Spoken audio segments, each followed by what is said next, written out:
Als würden die Fleckviehkälber ahnen, was in dem Tiertransporter steckt. Das müssen wir eigentlich schnell kommen. Die Tiere gehören Andreas Schulz-Moll. Für mich ist das der erste Eimauftritt, bei dem ich mitgehe. Insofern bin ich gespannt, was halt kommt. Aber mit Max haben wir einen erfahrenen Eimerer und ich vertraue da den Spezialisten. Angespannt bin ich schon, weil man halt nicht weiß, wie die Viecher reagieren, wenn sie vom Lastwagen raushupfen. Es kann sein, dass die gleich Vollgas auflaufen oder sie drehen bei der Hälfte um oder ja, kann man nie sagen. Eine kurze Reise. Der Buchberghof, wo sie herkommen und aufwuchsen, liegt 15 Kilometer entfernt. Von hier ab soll es zu Fuß weiter hoch auf die Höllei-Alm bei Wildbad Kreuth gehen. Sogar ein Hütehund ist dabei, auch wenn der sich besser mit Schafen als mit Rindern auskennt. Schon gar nicht mit diesen hier, die alle von einem japanischen Wagyu-Stier abstammen und die anscheinend nicht wissen, wie schön es auf einer bayerischen Alm sein kann.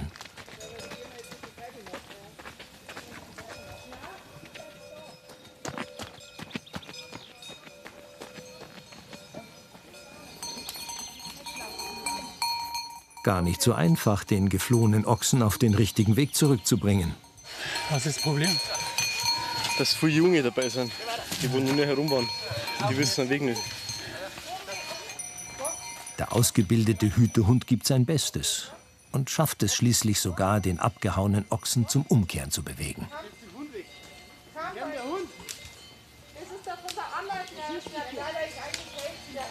Familie Schulz-Moll ist etwas besorgt, auch Ehefrau Veronika. Wir schauen jetzt noch runter und schauen, wo der Rest ist zum Einfangen. Sind noch welche unten, oder? Unten sind noch ein paar im Wald umeinander, die müssen wir jetzt alle suchen erst einmal. Ich helfe dir. Es ist schon ein Almauftrieb der besonderen Art, vielleicht auch wegen der besonderen Tiere. Zum Glück gibt es genügend Helfer, freut sich Landwirt Max Merritt, der für die Tiere auf dem Buchberghof verantwortlich ist. Kalbinnen und Ochsen kommen gemeinsam nach oben.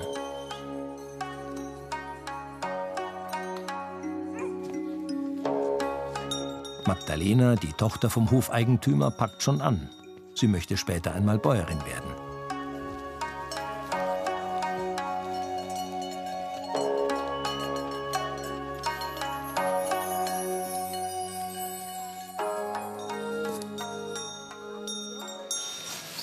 Die Kinder der Schulz-Molls wohnen eigentlich in München. Nur in den Ferien helfen sie am Buchberghof am Tegernsee mit. Ihr Vater, selbst Münchner, wollte den von den Vorfahren geerbten Buchberghof erhalten.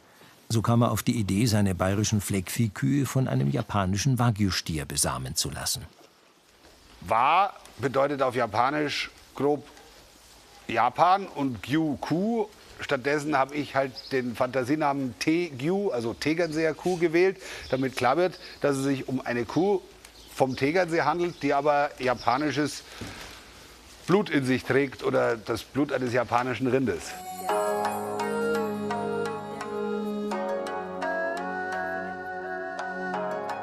Beginn einer ungewöhnlichen Rinderzucht. Den Namen Tegyu hat er sich schützen lassen und dann als Verwalter den gelernten Landwirt Max Merritt eingestellt. Der fühlt sich wohl hier, mag nicht den mondänen Trubel unten, rund um den Tegernsee. Wenn Max Leckeres zufüttert, darf er einen in der Ecke nicht vergessen. Der Stier, dem muss ich bloß schnell was geben, der zerlegt mir sonst den Stall. Der Stier ist eifersüchtig, wenn er die anderen Kraftfutter fressen sieht. Dabei ist er hier doch der Wichtigste, der Vater aller Tegyu-Rinder. Also ein reinrassiger Wagyu-Stier. Aber bei mir heißt er Lenzel. Weil sein Vater heißt Lagoshi und das finde ich hat sich nicht so toll angehört. Und wir sind ja am Tegernsee und da passt Lenzel besser.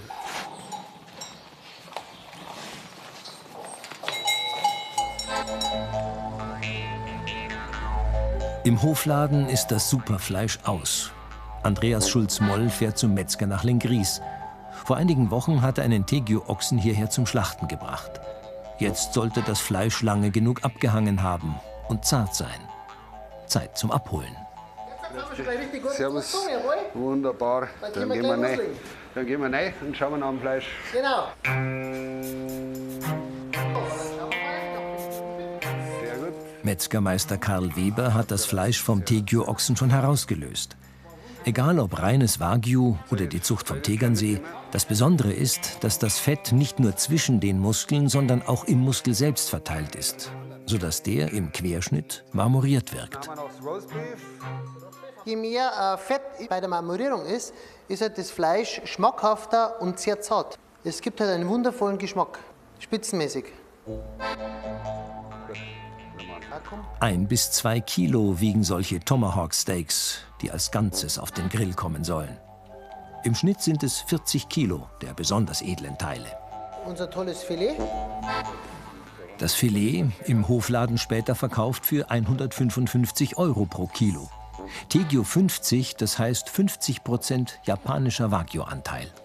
Die Grundidee war, für die doch sehr aufwendige Arbeit eines Bauern einen höheren Preis für die Produkte zu erzielen. Mit dem Fleisch beliefert Andreas Schulz-Moll keine Discounter, sondern Nobelgastronomie am Tegernsee. Ein Problem bei uns in Deutschland ist durchaus, dass oftmals auch gute Lebensmittel erzeugt werden könnten, aber beim Verbraucher noch nicht so ganz angekommen ist, dass das dann auch seinen Preis hat und einfach auch teuer ist. Zurück zur Hölleialm. Die letzten Tegio-Rinder sind noch unterwegs. Den Rindern ist es einerlei, ob sie auf den Tellern vom Normalverdiener oder nur der Reichen vom Tegernsee landen. Sie sind erst einmal erschöpft vom Aufstieg und brauchen dringend was zu fressen. Egal ob in den Alpen oder im Land des Fujiyama, egal ob Wagyu, Tegio oder Fleckvieh, Kuh bleibt halt Kuh.